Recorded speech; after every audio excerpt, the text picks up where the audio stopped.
What's a job that pays extremely well for no reason? Story 1. Hedge fund management, or actually any financial sector job whose sole purpose is to make money from money without any benefit whatsoever to society. Story 2. My nephew just turned 21 a few days ago.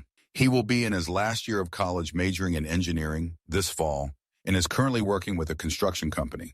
They have a contract building this huge bridge, and he is an assistant to the on-site engineer. He doesn't actually have to do manual labor, but will do anything asked of him. Right now, his major job responsibility is to follow the engineer around and absorb knowledge, his words not mine, and gets paid $2,700 an hour. He lives at home, and his only expenses is his truck payment and gas to get back and forth to work. He also has the potential to be employed as an engineer with this company once he completes his degree next spring. Not bad for a young man of his age. Story 3. Nearly every tech position in the U.S. is ridiculously overpaid compared to the rest of the world for no justifiable reason, but it seems like tech companies have finally caught on as they're not paying out ridiculously anymore for new hires. Story 4. I'm a 911 operator and make $36 an hour with no degree needed. I mean, I do have to listen to some pretty fudge-up shoot, but luckily I've been emotionally dead for over a decade now, so it works out well for me. Story 5. Train driver in the UK, 80K, GBPPPA or some such.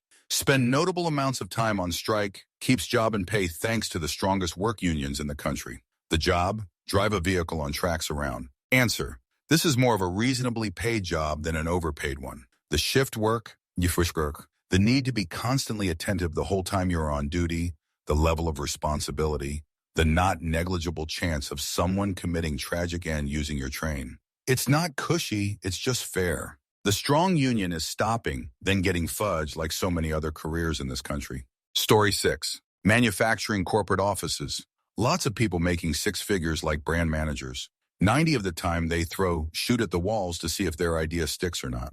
98 of that time, they are wrong because they ignore everybody else in the company that's telling their idea won't work. The higher up you go, the less actual work you do. There are some good higher ups, but most are partied too hard spaces of people. Story 7. Whoever is involved with programming the inconvenience fees, platinum crap, etc. for Ticketmaster, they probably get paid more than most people here and get to be both faceless and one of the most disliked individuals on the planet. Story 8. It always amazes me how people can make so much money without lifting a finger, and construction workers who work harder than anyone are underpaid. Story 9. I work in corrosion control for pipelines, and I can say with 100% confidence that if you work for a pipeline survey company, i.e. Mears, Corpro, Matcor, Far West, etc., you don't need any background or education requirements. All you need to be able to do is walk, and walk, up to 10 miles a day. Most companies will start folks off anywhere between 17 to 22 an hour. If you happen to travel, they'll offer per diem, and sometimes your hotel as well. I spent 2 years with Mears, and I traveled between 2 to 5 weeks with a week off between travel times. It was the easiest way for me to travel the U.S. and spend hardly any money. If anyone is interested, hit me up. It's a super niche field of work that most people don't know about. Within 1 to 5 years, you could be making well over $75K annually. Story 10. My job doesn't make six figures, but I'm overly compensated for making sure tech support doesn't cuss the customer out and pointing out what they could have done better. I'm not even the supervisor. I'm just the judgy fudge in the corner office. Story 11. Real estate agents. Their job is to smile, greet people, say property is worth more than it really is, and file some paperwork. Anything complex you might think they do is actually done by a lawyer. They get paid a percentage of the sale price of houses, which has no relationship to how much work they do or how good they are at it. This also gives them an inside track on being a landlord, which is essentially passive income. The property industry is a coven of economic vampires. Story 12. Food beverage consultant for an entertainment company. Think casinos, entertainment venues, etc. Work a normal MF 9 to 5. Minimal travel, WFH. Worked my jerk off for 15 years in hotel ops. This is a sweet reward. Story 13. Politician. I know that's not a specific job, but certainly in Australia, there are a lot of overpaid public servant roles. Story 14. Definitely consultants. I have a JD MBA, and after racing to leave a big law job, I got right out of school. I briefly found myself at a consulting firm in DC. People there, including me while I worked there, got paid obscene amounts of money to do very little.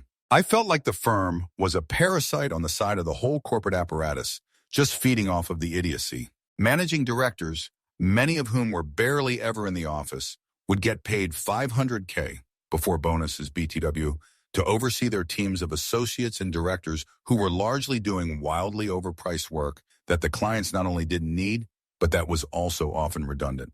I shoot you not, I was once on a team that would fly around the country to review corporate documents that had already been reviewed by other teams in the past. In some cases, would be reviewing boxes of old litigation documents that had already been reviewed 2 to 3 times before. We'd just catalog them and essentially mark down, yep, the docs are still here in storage. And yet there we were, a team of people all making 6 figures and each being billed out by the consulting firm at hundreds an hour while staying at luxury hotels and eating out at expensive restaurants, all expensed and billed to the clients. From the outside, people even view that job as prestigious. But that was the first time I realized how much of the corporate world can become just a circular employment scheme. The consulting world, where you get paid obscene amounts to fly around, stay in luxury hotels, and review documents that have already been reviewed. It's like being part of a very expensive, very circular book club where nobody actually reads the book. The real skill isn't analysis. It's keeping a straight face while billing hundreds an hour for confirming that, yes, the papers are still in the box. Corporate efficiency at its finest. Story 15. Corporate English tutor in Korea get paid anywhere from $50 to $150 an hour. Most clients just want to drink coffee and talk about their weekends. Sometimes they want help preparing for a presentation, conference call, or to proofread. Most guys make 10 grand per month and pay very little in taxes. Cash payments are common. You just need a Korean partner spouse to manage your schedule. There are agencies, but they take a cut, and you'll never get over 50 an hour working with them. Story 16. Client engagement glorified meeting planner. 6 figures. Basically just make sure corporate meetings start, stop, and people are fed. Anything goes wrong, just blame the hotel venue. Story 17. I make 6-figure working at a lab in the Arctic and away from civilization. We get very little samples, and I spend most of my day watching YouTube. 3 weeks on, 3 weeks off. Essentially, they are paying me to go somewhere with peace and quiet and do nothing. Story 18. Accounting. The higher level stuff is pretty complex, and you take on more of an advisory role with increase in risk, sure, but the lower level jobs are mostly data entry and pay $50K a year. Source, AM accountant. Story 19. Actor, athlete, musician. All paid way more than they're worth when their only contribution to society is distraction. Give it to teachers, firefighters, social workers. Story 20. Software engineering. Oh man, I love it, dude. I was an intern at Google and had a lot of free time and some Bing chilling breaks. Story 21. I think IDE is pretty unbalanced from my experience. A lot of people become pretty incompetent in the field and tend to actually do less while climbing the ladder as they earn exponentially larger salaries. Answer. Came here to say this. I've worked as a programmer and IT guy for over 20 years with a business degree, though I got my master's a couple of years ago, and I was making over $160K at my last job without supervising anyone. And the jobs, especially contracts, are usually somewhat easy and very chill, maybe a meeting or 2 a week, and I work remotely. Story 22. Some rich person posted an ad this past week saying they needed a nanny for their dog. It pays $127K a year. Answer. It does sound like they expect the dog nanny to be available 204/7/365. It also sounds like the mice may have some serious health and/or behavior issues. Basically, they want an old-style servant to blend into the background unnoticed, but live entirely to serve their dogs. It's not just to walk the dogs a couple times a day, dump their kibble in their bowl kind of thing. Is it a ridiculous job to exist? Yes. Easy or overpaid for the level of service that is expected? No. Story 23. My job, management consultant, I earn 6 figures and my only real task is to listen to my boss whine. That's it. Answer. I did a stint as a consultant in my industry, and in almost all the cases I advised my clients to fire me because in my capacity as a consultant, it was my opinion that I was a waste of their money, usually because they wouldn't implement any of the advice I gave them. And like you say, would basically just whine to me about things. Typically, at first, they would be interested and open to the ideas. But when it came time to actually implement them, they would often just be like, well, you know what? We've always done it this other way. so we're going to keep doing that. But they hired me because their status quo was verifiably not working. Story 24. Real estate agent. If you work in the right market and have built a solid book of business status within the market. I work in a secondary investment home market, and there are times where I do real work like organizing and implementing a six-figure improvement budget for a listing, in-depth CFA, equity forecasting, full days of showings, advising on the area's variables, etc. That actually separates me from my less effective peers. This rather often still amounts to nothing earned. At times that's frustrating. That said, then there are times where a past client or someone I've just gotten into contact with is like, hey, I want to buy this waterfront mansion. Can you handle the contract? I then get the fairly short amount of necessary information and input it into a very standard digital contract and email it over to another agent. Those are often healthy five-figure checks for maybe 4 hours of work that anyone can do effectively in full once the necessary follow-up monitoring stuff towards getting to close is carried out. I sometimes feel much more validated in working for 72 hours straight for a couple of clients to get paid a total of $4K or not at all than I do having some wealthy guy pick me from a bunch to be the scribe to write down his terms and receive a $25K check. Real estate, where you can work 72 hours straight for a modest fee or spend 4 hours copying and pasting into a standard contract for a life-changing check. It's a profession built on extremes. Either you're an overworked project manager or a glorified digital scribe who lucked into a waterfront mansion deal. Either way, it's a stark reminder that in real estate, timing and connections often weigh more than sweat. Story 25. Realtor. They get like 7 of the sale price for introducing you to the property. It's not like they assume any sort of liability or risk if you buy a lemon. I don't get why realtors are a thing. Same with car dealers. Their jobs functions are protected by law. You can't buy a new car direct from the MFG. But why? Used car dealers. I mean, I guess it's convenient to go an aggregator of used cars versus sifting through hundreds of private listings on FBMKT or Craigslist, but you don't have to buy a used car through a dealer. New car, no choice. You got to pay for this guy's livelihood. Story 26. Bartending, depending on where you are, the money is amazing. All I do is pour in mixed drinks and I make an easy $6K per month. Story 27. I remember a guy who used to call in to Howard Stern a lot, and he was a garbage man. He said you get paid $40K for doing one shift, which can be done in about 2 hours, from 7 a.m. to 9 a.m. So, of course, everyone signs up for a second shift, which is time and a half, and pays another $60K. The guy works from 7 a.m. to 11 a.m. and gets back home by lunchtime. He even said if he didn't get back from work by lunchtime, he would be really pissed off. So this guy was making $100K a year to do a job in 4 hours a day, then be home by lunch. And this was in the late 90s. I wonder how much they make today. Story 28. A government contractor in my state pays people $90K really good benefits to work as an administrative assistant. 4 10-hour days MT with Friday, Sunday off. I don't get it. Story 29. Dog training. I make approximately $200 a year. Now I do have 15 years experience, but you can make similar money just starting out. The dog training itself is kind of easy once you know what techniques you're comfortable with. The real challenge is communicating with owners. If you can train dogs and talk to people, you're sitting on a potential gold mine. Story 30. So I work at a country club, and we recently completed our member guest tournament, which is the biggest tournament we do all year. It's open bar all weekend, so guys don't have to pay for their drinks, but they are still gambling and throwing money around. Anyways, our beverage cart attendant who drives around and hands out beer and makes drinks for the members made $4,200 in 2.5 days, all of it in cash. Story 31. Longshoreman. It should pay reasonably, but the union guys make an obscene amount of money. Only family and friends get into the union, though. Answer. East Coast versus West Coast is crazy. There are multiple unions on the East Coast, so when one strikes, a lot of the freight can be pushed to a different port that is still open.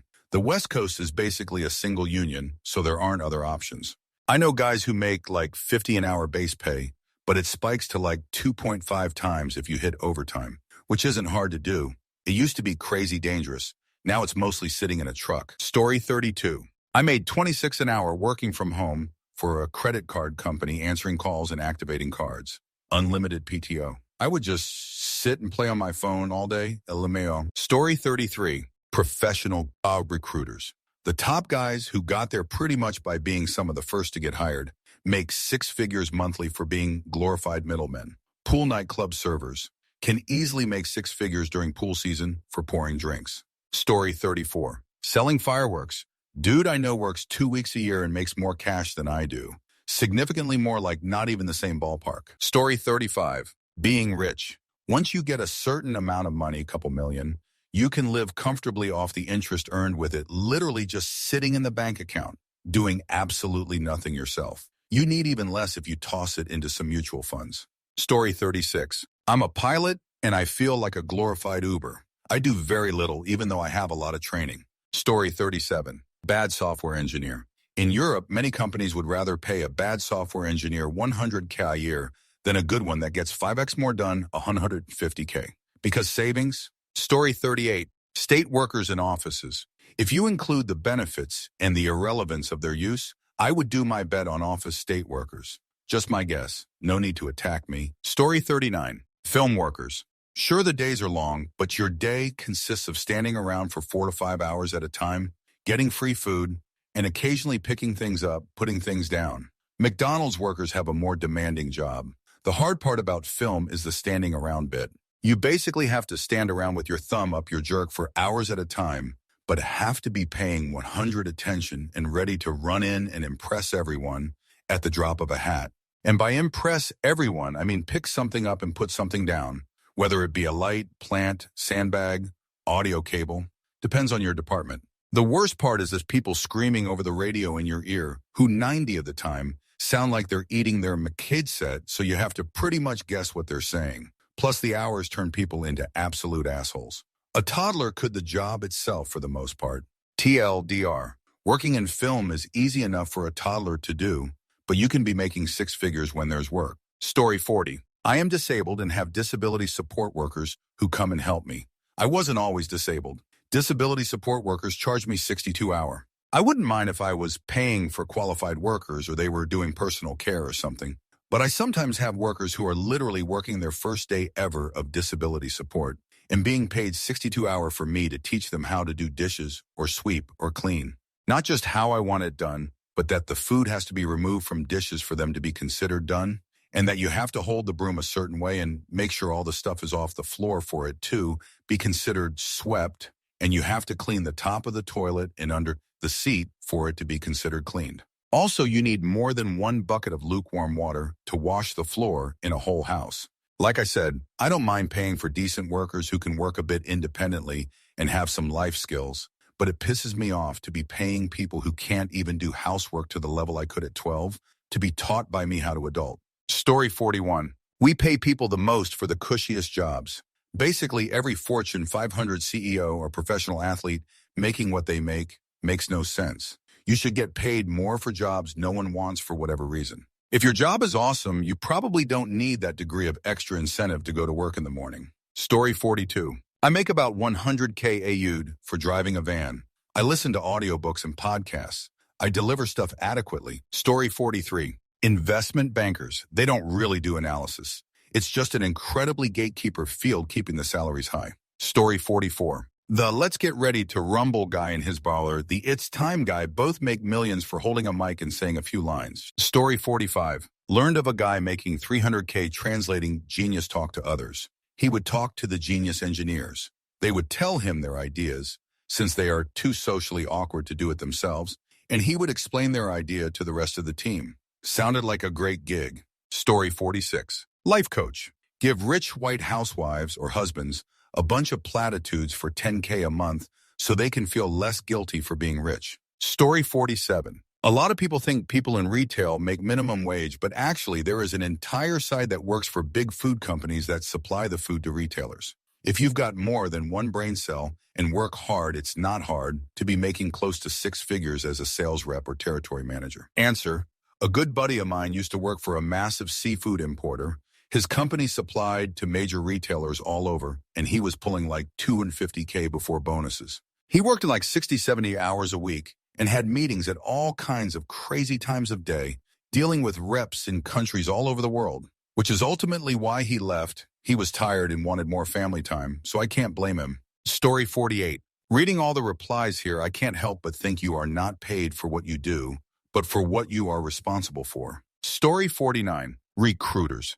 Have a friend who's making like 140K for a tech company, and all he does is browse LinkedIn and set up interviews with a communications degree. Meanwhile, am constructing and liable for wastewater treatment plants, a very essential thing for society, and making like 70K with a license that took me 8 years and over $100,000 to get. Architect. Story 50, CFOs. They do 5th grade math for a living, and realtors. They do half of what they used to do, or at best, and they still make the same commission. Answer. Every company I've worked in the finance department has been a total joke, filled to the brim with frat bros who never accepted the need to change after graduation, making way more than they deserve for putting together basic Excel grids. I had to leave my last company BC shoot hit the fan when the CFO got promoted to CEO president and in turn promoted a bunch of clueless finance guys he was friends with to various departments, and within 2 years, revenue cut in half. Story 51. Mail carrier for Canada Post. I make $230 a day. Wages are based on route value, and I was home before 9 a.m. on Friday. I started at 7 a.m. Mondays are longer, and Christmas can suck, but 10 months of the year I work max 4 hours a day. Unionized. Benefits that are better than Blue Cross, and I pay 15-month for. PTO. Personal days. Etc. It's the best job I've ever had. Answer. I make $23 an hour as a casual letter carrier. No guarantee of hours, on call to do a new route at any point. No benefits or pension. I am never done in my 8 hours because I can't learn a route in 1 day. Nothing is kept up to date. The header page that tells you what order to pull mail doesn't match the case you sort into. No current maps. And people also like to hide their house numbers in mailboxes. Also, senior permanent staff get first pick covering the best route, so new people always end up suffering even more. I magically got to cover a senior permanent carrier's route once, and I only walked 15 kilometers. The route was fairly straightforward. It was one of my best days and made finally see how the job could be worth it. Route holder also left detailed notes because she cares a lot about her customers not having issues while she is away. My worst day, I walked 27 kilometers in hilly terrain, 27 degrees with high humidity, with a satchel that met the 35-hour weight limit for basically my whole flyer section. I had no idea where to find a bathroom, and no one had told me you could send water bottles to your relay box in a separate bag, so I was completely screwed. Good overtime pay that 12-hour day, though. TLDR, delivery agents don't all have the same experience at Canada Post, so I think it's good to clarify that the job can be really good, but it can also be really crap, depending on your seniority, position title, and how your depot is run. Being a mail carrier sounds dreamy until you're walking 27 kilos in the heat with a 35-meter satchel, no water, and hidden house numbers. It's one of those jobs where your experience depends entirely on seniority, route luck, and whether your depot manager had their coffee. For some, it's a chilled 4-hour gig with full benefits.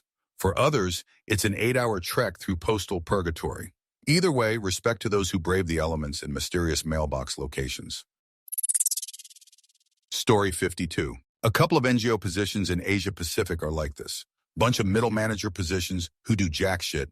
Research manager in my place basically is an overglorified proofreader and contract writer for external researchers. He doesn't do anything about the research design, research report, and research process.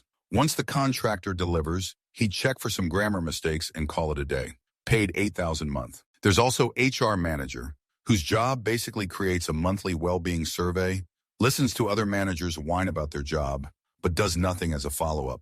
Also paid around $8,000 a month. Digital security is an actual urgency in Asia, but there are digital security specialist positions whose responsibility are actually overglorified IT support to fix printers and troubleshoot emails. I feel like the nonprofit industrial complex is a money laundering scheme for some rich donors.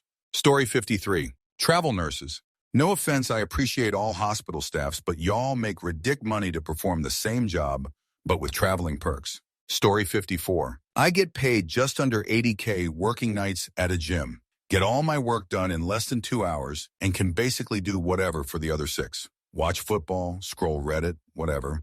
Not awesome money, but excellent for what I do. Story 55. Patent examiner, 6 figures to pretend that you search prior art and then rubber stamp whatever crosses your desk. The less you actually work, the faster you get promoted. The best paid examiners work like 2 hours a day, maximum. Once you survived the first few years and rejected a handful of applications in order to demonstrate quality, literally nobody cares at all what you do all day long as you finish your cases, which is easiest by simply allowing, which takes literally no time at all. Story 56. Realtors, at least in my country, they only appear to show you the property, charge commissions from both sides, and totally disappear after that. Story 57. I'm a service manager at an apartment complex making 70 grand a year. All I do is make calls and delegate work. Beyond that, I pretty much do what I want. It's crazy they pay me what they do.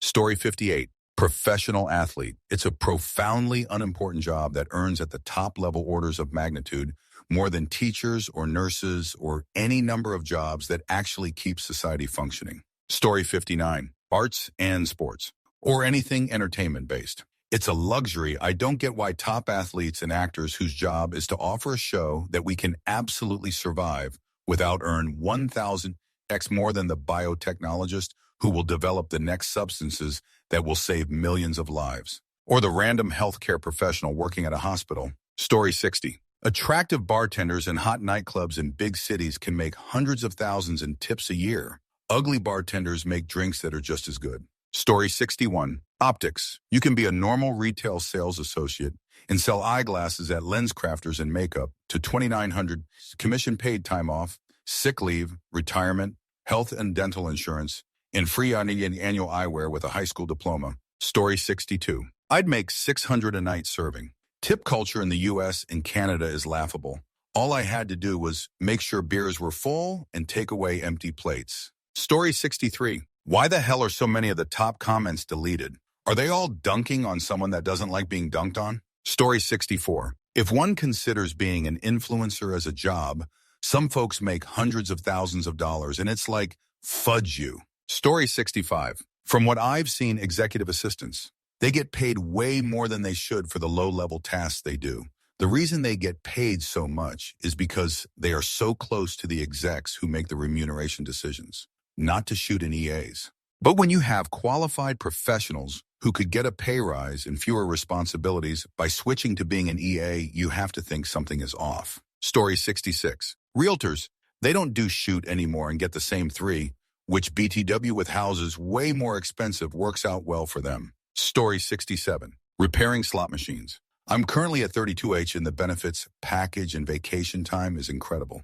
Some days are busy, but last year I managed to read a few books on shift. Story 68. Software engineer for big companies like Google. You get free meals and barely any work from what I've seen. Story 69. Can we get the inverse for this question? Jobs that have extremely low pay despite how important it is or the training required to get it. Teachers should one of them. Story 70. People here fundamentally don't understand value. It's silly.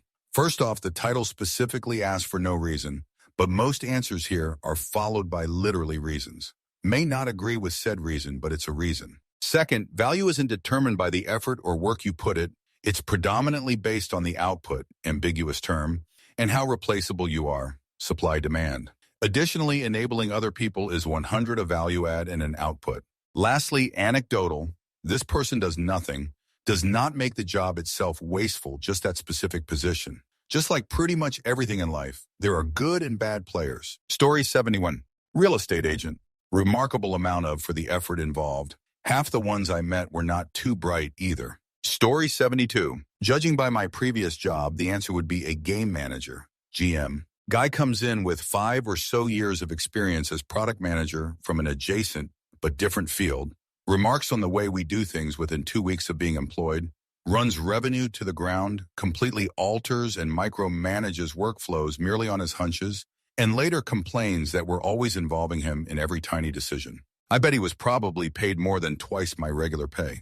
Fudge you, bastard. I hope no one ever hires you again and you rot at home. Story 73. Board of director often 6 figures for very little work, like just a few weeks out of the year. It's so little work that a lot of boards are full of CEOs of other companies.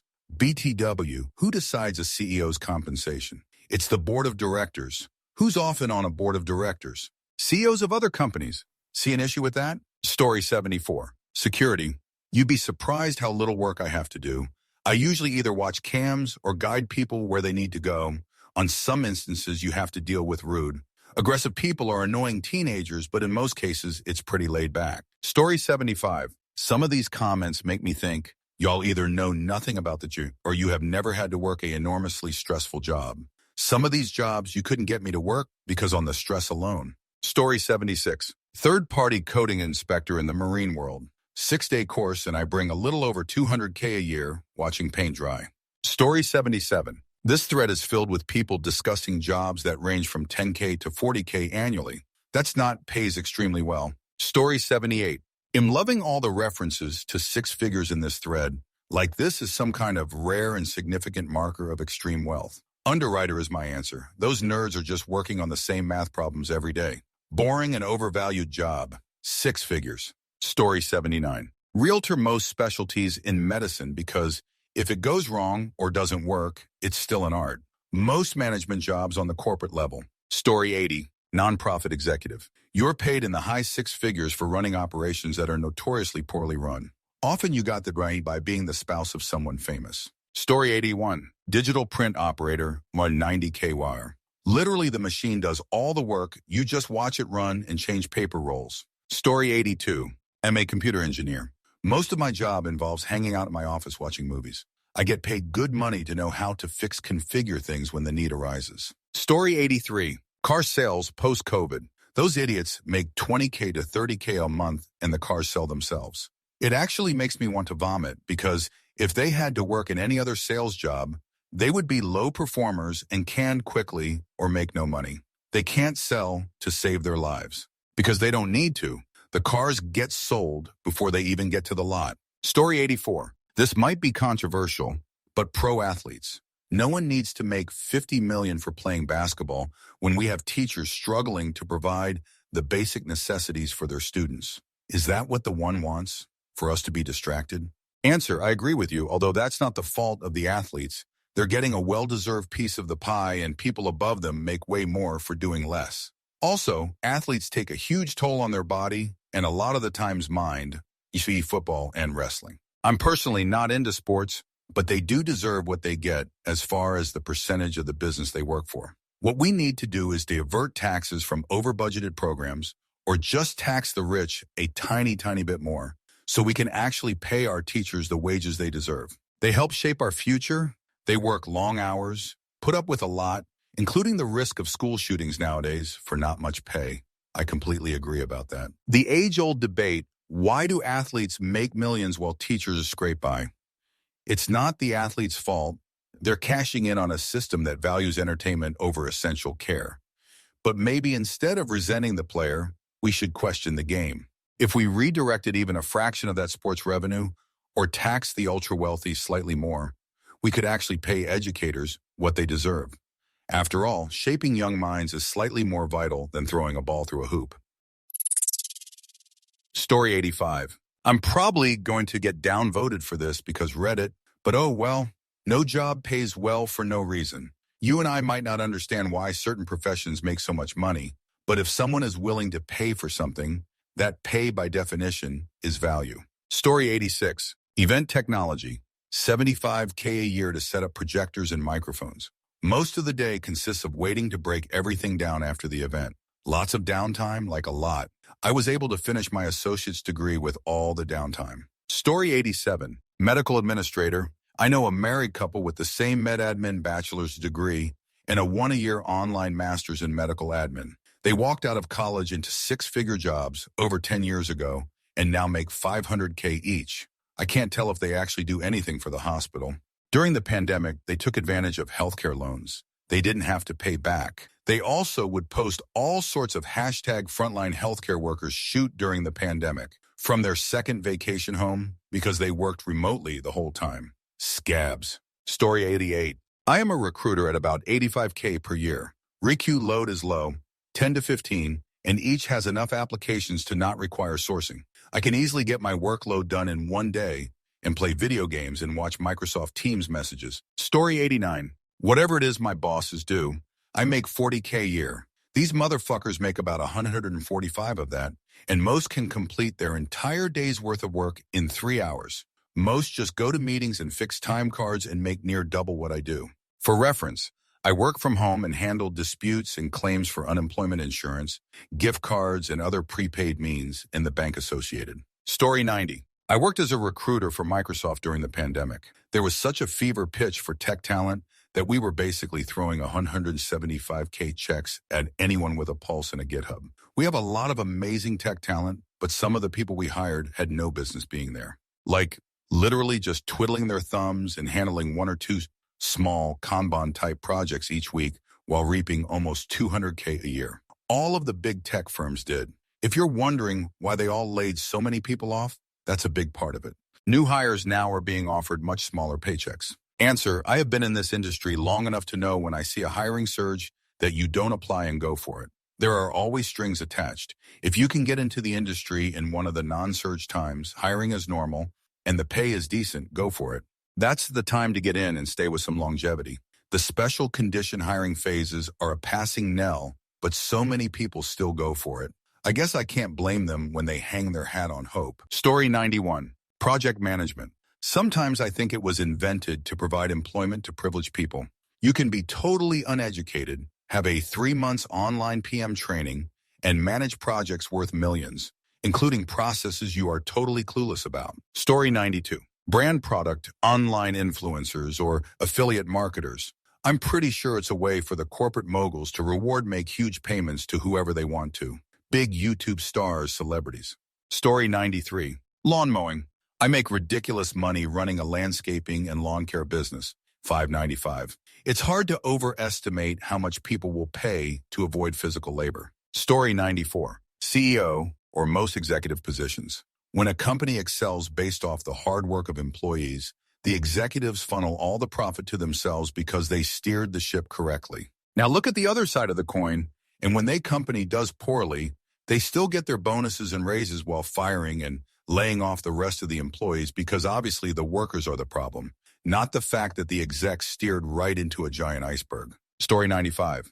Top social media influencers and OF models are grossly overpaid for providing very little to society. Story 96. Executive recruiters typically make 30 of the first year cash compensation, salary bonus, of the candidates they place. The really good ones can be doing 10 searches at a time, with the average search taking 2-4 months to complete, making millions of dollars a year, several times more than the CEOs they place. Story 97. I tangentially know, through a friend, a third-string quarterback in the NFL almost never actually plays in a game. Will probably retire having made over $50 million. He just basically sits on the bench. Just way too much money being thrown around in professional sports. Might be why it costs close to $1,000 for 2 people to go to an NFL game now. Story 98. All of the politicians in the U.S. paid to do nothing but tout their own wants and needs and not of the people. Story 99. I worked as a simple warehouse person and made over $100K the last 3 years. $146K last year alone. So there are some easy jobs like that you can make good bank. Story 100. Chase Daniel has been in the NFL for 14 seasons, has thrown 273 passes, started 5 games, and made $41 million. Your answer is third-string quarterback. Story 101. University administrators. All they do is find someone else to do their job all day. Don't know what the average salary is, but it's still too much. Story 102. Every single working job does an IMO. Only ones that come to execs and CEOs. They make way too much. Story 103. Not me, but I met someone on a training course some years back that worked as a consultant. They'd get hired, spend a week listening to the boss moan and whine about the company's problems. Then he'd go and spend a month working on the front lines and behind the scenes, in warehouses and factory floors, shops and delivery drivers, soaking up their complaints and observations. Deliver a report to the boss in plain English on what to fix. Get paid a handsome sum. Find out 6 months later they never implemented any of it. Essentially, he was hired so that the boss wouldn't have to interact with any of his employees. $50K just to walk downstairs and ask a few questions. Said it was quite demoralizing. Story 104. I expect to see all professional sports players on this list. Why should someone with athletic talent make 100x what a nurse or teacher makes? Both those two professions contribute to society so much more than an athlete. This is one of the main issues our society has. Why should entertainment outweighs knowledge? Story 105. I don't work on this arena, but my former boss had someone who was paid pretty well by the company to be her life coach. She would bring him into our meetings to lead breathing exercises to calm us down. Story 106. Dishwashing. Most dishwashers I've met make above minimum wage, including me, lol. I make 13 an hour, which was more than I made at Beacon. Story 107. Politician. They're literally the most expendable people on the planet, but get paid more than most jobs. Story 108. I am semi-retired and work in tech for 6 months to a year at a time and take as long or as short breaks as needed. When I am working, I work 70, 80-hour weeks because the work is something I love doing. I also work in the trenches with the development teams, but typically offering them guidance and direction. A C-level friend told me that I should go for C-level jobs because, in his words, you will have a lot more free time. He said at C-level, I would be getting the work done by others and providing only oversight. He regularly takes long breaks, golf, working vacations, etc., and makes 7 or 8 figures. Story 109. Quite a few comments have said a real estate agent. While some agents actually earn a great deal, most do not, and that's why seemingly every agency is always hiring. Typical agents in the U.S. sell only a few houses each year. Now, considering that the normal commission is 6, and what houses are going for, 3 or 4 sales a year looks like terrific money. Except there's almost always an agent on either side of the transaction, and they split commissions, so your 6 is now 3. Next, you have to split your share 50-50 with the brokerage for whom you work. Some agents can negotiate a slightly better split, but it's uncommon. So you're left with 1.5. It's a lot harder to make a living at that. Story 110. I'm a IT support tech for a school district and get paid close 40 HR just to tell the teacher that the second monitor wasn't turned on. Story 111. I am a cannabis consultant, bud tender, for the government, Canada, and I make 28 HR to stand around sell plant substance. I'm so overpaid. It's great. Story 112.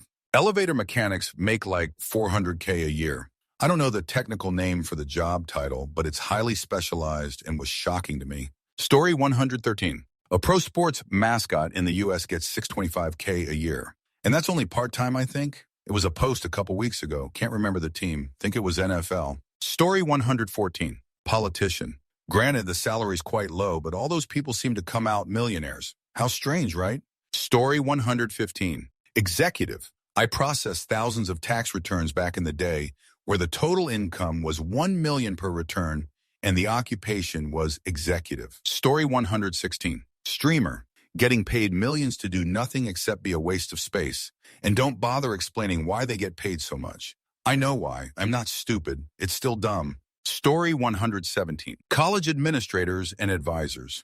They don't get paid that well, but I don't think they should be a profession at all. All they do is check boxes and tell you info which is easily accessible on the school website. I think the only reason they exist, in my opinion, is higher management likes having people they can boss around. Story 118. Traditional stockbrokers, financial advisors who just manage your portfolio for an annual percentage fee, annuity and life insurance product salesmen, etc. Source, was in the industry for 15 years in my misguided youth. Story 119. Bungie is hiring Destiny 2 players to play their next release and document feedback status with the development team. $60K a year to play a video game from home. Answer. These types of jobs aren't as easy as you think, and communication skills matter. You have to understand why bugs are happening, etc. I was really surprised at the job posting. Most companies feel it is easier to train someone to play the games that has QA experience. But companies have been devaluing QA for years. They have been pushing it off to users with these early release alpha crap to get free labor. Now they need feedback. And here they are, thinking a good QA person would be ideal, but underpaying by a significant amount. This will backfire internally. But unfortunately, here we are. It will be fun while it lasts, I guess. Story 120. EU Parliament member. No KPIs, no responsibilities at all. Huge paycheck, huge pension funds, a lot of perks, and a lot of briberies in cash or real estate. Story 121. Management. I've never had a manager that did anything remotely productive, but they usually earn double of everyone that works under them. Story 122. A coworker of mine just quit and went to work in a cannabis shop. She now makes $21 per hour, and all she does is sell plant substance and sit on a couch while checking IDs. LOL, she's allowed to play on her phone, listen to her music, play her Switch, and use her laptop for college stuff while working as the designated ID checker. She's also allowed one free gummy pack or one free drink per shift. Story 123. No job pays well for no reason. Lots of jobs pay well for reasons that are disconnected from the value they provide. Story 124. When I was 15, I worked a summer job so I could get some extra cash so I could fix my car. All the Swedish people know what I'm talking about. I worked at a little garden store where we had goats, chickens, pigs, and all that. I was submitted to work with the goats. Surprisingly, for the 5 weeks that I worked there for, I made around 1,000. I know that may not seem like that much, but for my 15-year-old Brian, that was like $1 million. Story 125. Public school superintendent, but for only one school. So you supervise a school principal who actually does all of the work. They do exist, and the pay is, well, absurd. Usually $400K a year for doing virtually nothing, more of them around than most people realize. And it's pretty much always a who-you-know situation. Story 126. Government accounting jobs. I know a few teleworking accountants that work for various departments. They make over 6 figures to boot up their laptop, do a few tasks each day, then do absolutely nothing. They have maybe a few busy weeks a year, but outside of that, pretty much get paid to sit at home. Story 130. I work on an ocean towing tugboat. Captain makes one a day. We sail 163 days out of the year. A lot of time away, lots of shoot weather, and below his wages, 100. Answer, my dad worked in that area his whole career as a captain. He was able to give me and my 4 half-brothers a good life, education, and then a plot of land to each of us to live or build in as inheritance, plus supporting his entire family, 3 brothers and parents. One of the parts that sucked is that I barely saw him as a child, and my relationship with him was strained for years until now. I vowed myself to not work in that industry because I wanted to be near my family. Then I became a doctor. The other one is that once he retired at 61, he doesn't know how to live on land. He is always grumpy or anxious over stuff to do, to the point he went back as a contractor 6 months into his retirement just to avoid his partner and youngest child, age 9. Shoot is well paid, but it took its toll on him. Story 127. The guy who cleans porta potties was making $25 an hour like 10 years ago as the helper. You pressure wash shoot houses. Story 128. COBOL developer. It's a very old programming language. Est is pretty much obsolete and hasn't been used for a solid 20 years. It is also unbearable to work with. Absolutely no one I know likes it, even to some degree. See, most banks, at least in my region, built their backbone using COBOL. It's stable, somewhat working, but it is unmaintainable. Literally no one in the company understands what does what, how it works, and where to even look at if something needs a change. So on one hand, you want to have one person that can go there, but most importantly, you would like that person to port the code to another language. And that's tricky, risky, and as long as you have someone who can maintain the COBOL part, well, you don't need to upgrade it. These people are harder and harder to find. I've seen offers going up to well over 60 gear for junior, entry level, no experience required. This is insanely, ridiculously high. An acquaintance of mine took such a job offer right as she left university, made more money than anyone I know after just a couple of years, and left really quickly after that because she just couldn't stand it anymore. It's apparently desperately boring, annoying, old, and just unpleasant to work it. So much that even for life-changing money at such a young age, people would turn it down. COBOL developers, the digital archaeologists of the finance world. You're paid a fortune to maintain code that's older than you are in a language that most programmers flee from. It's a perfect example of how rarity drives value. When nobody wants to do something mind-numbingly tedious, the few who can tolerate it name their price. Just don't expect to leave work feeling inspired, unless you find joy in deciphering ancient banking rituals. Story 129. Electrician work in a mining environment. Long hours, dangerous spaces, stupidly isolated work sites, and a big paycheck. But man, it destroys your body if you're not careful, L. And if it's FIFO, it can do the same to your relationships and social life. Also, so many of the young ones are alcoholics in debt because they spend every big paycheck on stupid shoot. Story 130. Snake milker. Yeah, some people literally get paid 6 figures to extract venom from deadly snakes. Why? Because literally nobody else wants to risk getting bitten by a cobra or rattlesnake every day. Danger pays, apparently. Story 131. medical doctor in outback Australia, making up to $1 million a year. A rural Western Australian town, Quayrating, offered a significant salary package of up to $1 million in 2023 to attract a general practitioner GP after its only doctor left. The offer included a salary but also a cash injection from the Shire, a fully equipped clinic, and a rent-free 4-bedroom house for the doctor. This was part of a broader trend of rural communities struggling to attract and retain GPs. Story 132. COBOL developers and other ancient system code maintainers, e.g. by old bank mainframe computers, 200 salaries for essentially part-time work are common, but you need to prove you have the goods very well. Story 133. Passing industry. I work as a transport specialist. Easy work, good pay, gotta be comfortable touching the dead. Story 134. A professor at my university once told me to learn COBOL, and I'd retire young. I wish I'd followed that advice.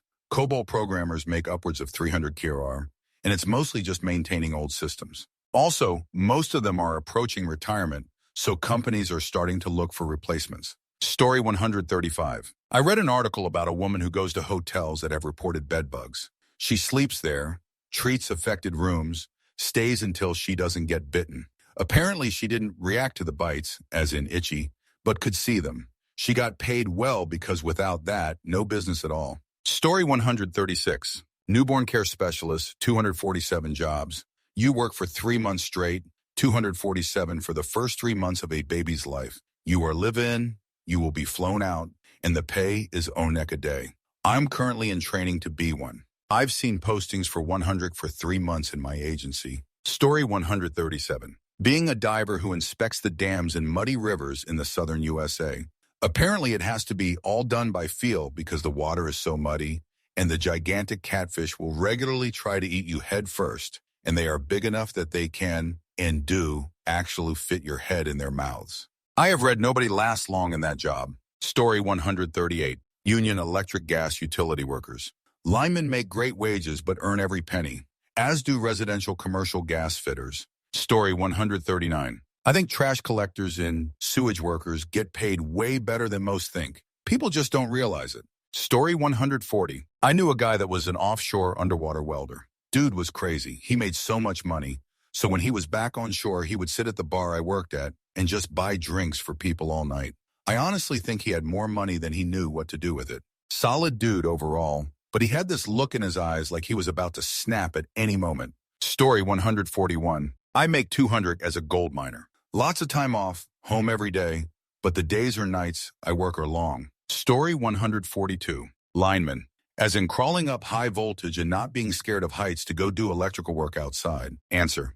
My city's community college is apparently one of the best schools in the country to learn to be one. They have a 2-year wait list and only like a 40 graduation rate. Out of those who graduate, a few will go one to another school, which teaches them how to fix lines while hanging from a helicopter in really remote or inaccessible areas. I knew one of the teachers, and he actually took the helicopter class himself but dropped out after a few weeks because hanging from a helicopter doing electric work was too crazy for him. Story 143. I'm not sure how unwilling people are to try it, but I guess harbor pilots may count. Aside from being responsible for guiding huge ships into crowded ports without crashing into either other huge or small ships or the pier itself, the whole process of transferring between a small boat to the ship is harrowing. It's not unknown for a harbor pilot to be eliminated by being crushed between 2 vessels while transferring. Story 145. I've worked nearly every position on offshore oil rigs. In my early 50s now. Still doing it. Still enjoy it. Get paid stupid money. I work internationally, so they pay my tax. Get just under 900 USD a day. Own my own home worth $2 million and an investment property worth $1 million. My wife is very successful in a business I provided the buy-in money for 20 years ago. It's making almost what I make. I'm just working for the fun of it and spend the money now like colleagues did 20 years ago. It's different now. I can walk at any time, so flying away to work doesn't seem as onerous as it did at the start.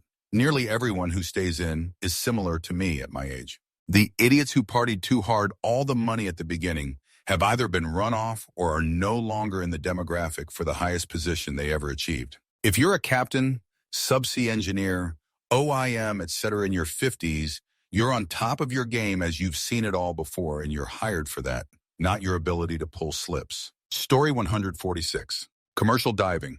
Not sure if people aren't willing to do it, but it's one of, if not the most dangerous jobs on planet Earth. Cutting into vessels underwater can create gases that explode. Abrasive grit blasters can cut and cause water injection into limbs, necessitating the need for amputation because of mass infection, shocks from welding. Inland diving is a thing, so there's divers that go into water towers, sewage plants, nuclear power plants, really long pipes deep underground that you can barely turn around in, general work environment, along with all the dive science and medical. Pressure, bends, partial pressures and mixes, delta P. One might think they could get on and do saturation dives once they get good and start making six figures. And you can, but you'll have to live with the increased risk of developing bone marrow necrosis and that the little pressurized HAAB you live in, PVHO, for weeks at a time could explosively decompress with you in it. As far as I know, commercial diving is still responsible for the most gruesome workplace accident ever, when a dive bell popped loose from a PVHO, explosively decompressing it and its occupants. There's also everything involved with being on an oil rig or boat to worry about too. Commercial diving, where your office is a pressurized tin can at the bottom of the sea, and the risks include explosive decompression, limb infections, and the occasional aggressive catfish. They don't pay you for the welding. They pay you for the willingness to live in a high-risk, high-isolation environment where one mistake means you're not coming back. It's literally a job where hazard pay doesn't begin to cover it. Most of us would rather earn less and keep our bones intact. Story 147. Alaskan commercial fishing cook chef. I've been doing it 3 years, and it's very hard to find cooks out here. I make 5 times what I made as a cook on land. And once I got used to the 12 HRs 7 days a week for 80 days, and the mostly awful weather, I fell in love with it. Story 148. Underwater welders. Seriously dangerous work, a skill set many don't have, and good luck finding someone to cover your health insurance. Story 149. Underwater welding. Insanely dangerous, but they only work a few months out of the year and make multi-six figures. Story 150. Friend of mine has a degree in poultry science. He got a job right out of college making today's equivalent of $240 per year. The catch? 12-hour days, 5 days a week, with a third of your time spent cleaning out the sluice bin from inside the sluice bin. He was told on his first day that he will get salmonella, and the worst thing to do is to get on antibiotics for it. The company told him that people building up a natural immunity to it is better in the long run for that line of work, and that the average employee in his position had salmonella 4 or 5 times and then never again. He said there is no smell worse than the hot entrails of a chicken, and he refuses to eat chicken to this day. Story 151. Sanitation. If you end up getting a job with the state fed, you get very good benefits and pension from what I heard. Apparently garbage men in NYC make a lemonade. Story 152. Mold remediation. Nobody wants to wear a full hazmat suit and full face shield, especially if it's hot. Those suits raise your temperature by about 10 degrees Celsius. Story 153. Underwater oil rig welders. Super dangerous work. They make $100 a year plus hazard pay. They spend 23 of their day in meetings, checking gear and planning out work. If they are saturation divers, they can make up to $300 a year, but they sometimes live in pressurized chambers for a month at a time. Shifts depend, but are usually 2 or 3 months on, then 2 or 3 weeks off. Sometimes they are 2 months on, 2 months off. Answer: have a buddy that was a saturation diver on a rig in the Gulf. Pretty much this. He said the money absolutely fudge, but it's incredibly dangerous. He quit when he got married because it was relatively important that he actually come home from work. Last I heard, he was working on aircraft as a civilian contractor for the Air Force. Not nearly as much money, but he comes home every night. Story 154. A friend of mine who went through a divorce used to work in sewer cleaning, making around $150 a year. But after losing a close friend to the work-related illness, he decided to leave that job and move to a small coastal town because money isn't everything, bro. Story 155. CN Rail pays decent, I've heard, but their union, you have to be ready to go within 3 hours of being called, and they will run you 24 hours straight. However, I know one guy who took home tank in a single paycheck once because he was getting ran so hard. Everyone there is either depressed or divorced, he said, and I refuse to do it because of that. Story 156. Air traffic control. Looking at nothing but a radar screen indoors. and the presentation isn't polished like flight tracker apps are. Story 157. High-level politician. You have to be absolutely void of morals and conscience. The higher the level, the more depraved shoot you've almost definitely done. Story 158. Met a high-tension electrical tower repairman working for a utility giant. Paid really, really well, but he's been literally shocked twice, and his heart stopped on both occasions. He was thankfully revived by EMTs on site, but he remembers falling towards an inflatable structure before blacking out. Yeah, but nah, no thanks. Story 159. My job, tree planting. I make around $500 a day with no high school education or driver's license. I just have to garden extremely fast uphill in 30 weather while getting eaten by flies. Story 160. That guy getting paid $250K every time he climbs a tower to replace a 5 light bulb seems to be doing pretty well. Story 161. Well, everything with fewer people around you and less safety nets. So a lot of stuff water-related. My favorite example, deep sea welders. There are very few of them, and the good ones get a hell lot of money. The one I know gets close to 100 a year before taxes. First, you need to know how to weld heavy stuff. Then you need to know how to dive in the deep sea. Then you need to be willing to be away from home for 3 to 5 months a year. Then you need to understand that you will be with a crew most of this time, deep underwater, in a small metal construction. Only a single wall between you and a horrendous passing by, drowning or getting crashed. No chance of help. No chance of immediate medical support. The next station which could save your life with an injury in a walkable distance, but days away. Story 162. ERP consultants. I don't have a degree in anything related to tech or finance, but passed Oracle NetSuite certifications and taught myself basic accounting in SQL. Was making $130K my second year. Work 100 remote and pick my kids up from school. Best career transition ever. Story 163. I used to work at a nuclear power station. I was in IT, not engineering. And I will never forget how much of a fuss was kicked up when during one scheduled outage, they had to fly a specialist in from halfway around the world and pay him a boatload of money to do some underwater welding in the reactor pool. Can't think there are too many people qualified for this job, so the guy could probably just name his price. Answer, I think this may be no longer a thing anymore. I remember divers being a hot commodity during the installation of the Fukushima mods, but haven't heard much since. I went through training with some divers at an outage that were there to do some spent fuel pool repairs, and they told me they were getting 30 an hour. Some contract company probably capitalized on the scarcity of divers and offered to staff utilities up during outages, paying workers pennies while raking in wads of cash. Story 164. I think there are a few people around the world that climb to the top of very high towers to replace light bulbs every few months, making tens of thousands every climb for one day of work. I don't know if it's enough to live on, but if it's just a side gig that you do on a day off from your regular job, that's a nice little bonus a couple of times per year. Story 165. Sales, most people dislike it or dislike people, and the ones that come and can't handle it are fired or sent to customer service. The 20 that can handle sales, we make a eliminate. Story 166. Travel nurses. RN is basically a bachelor's degree, and a travel contract in Alaska might be 90 an hour, all the overtime you want at 1.5x, food and housing included. Crazy long hours away from any home and family you might have. Do nothing but work and sleep. But do that for a year, splice together a couple of contracts, the recruiter will help with this, and you can buy a house in cash. Story 167. Jobs that pay well tend to tax your body heavily.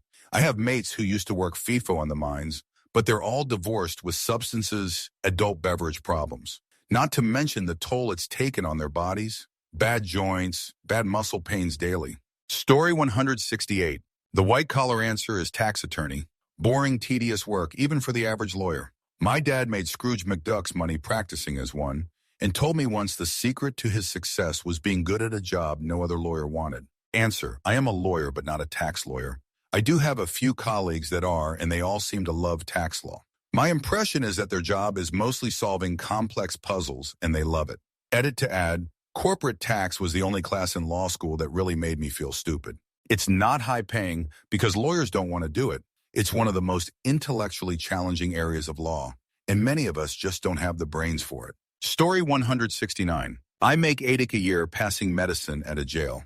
We have a very high turnover rate due to the long hours and heavy patient load. It isn't absurdly high, but it's at least 10 more per hour than I would make working in a hospital or a long-term care facility as an LPN. Story 170. The people who climb radio cell phone towers and skyscraper lightning rods to change the light bulbs of the warning beacons. Story 171. System operators for the power grid. Pay starts around 100 for entry level, and average mid-career is 150-200. 12-hour rotating shift work flushes most people out. Answer. To say that this is a job no one else will do is kind of crazy. My first operations job was in a power plant, and in our area, people would eliminate to get any operations job. But power plant is the easiest and most laid back. The issue is that it pays the least compared to the refinery's LNG plants. Maybe it's different in different areas of the country, but I was a board operator for two 400 MW units, and it can be super high stress if you let it get to you. Also, for the record, I made around 130 as a board operator there, nowhere near 150-200, and that's in a competitive market. Story 172. Saturation divers who do work in the North Sea oil fields. Absolutely fudge soldiers, the guys that do that work. Story 173.